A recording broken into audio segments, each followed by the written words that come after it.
Wakati wa kanisa la kwanza, kanisa la mitume, ukisoma Matendo ya Mitume sura ya 4 mstari wa 29 hadi wa 31, utaona wanafunzi wa Yesu Kristo walipitia mateso mengi sana. Wakapitia vizuizi vya kutokuhubiri. Walizuiliwa wasubiri kwa jina la nani? La Yesu Kristo. Matendo ya Mitume sura ya 4. Biblia inasema ule mstari wa 29 mpaka 31.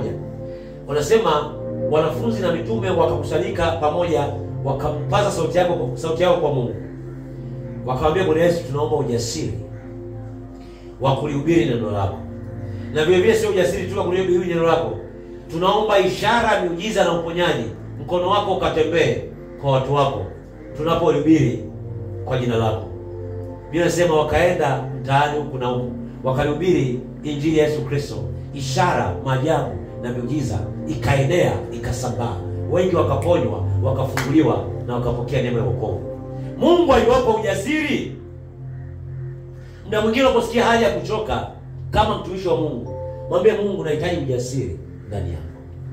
Tunaishi katika dunia yenye maneno mengi, yenye fadhaa, yenye mahangaiko mengi, yenye kejeli, yenye frustration, yenye mizaa mingi.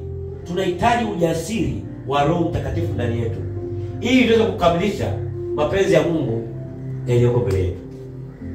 Wakati Paulo na Sila wamefungwa kwenye Matendo ya Mitume sura ya 16 mstari wa 19 hadi 26, ilibidi waombe na wamsifu Mungu wakiwa gerezani.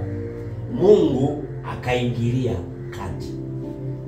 Tunaomba kwa sababu hizo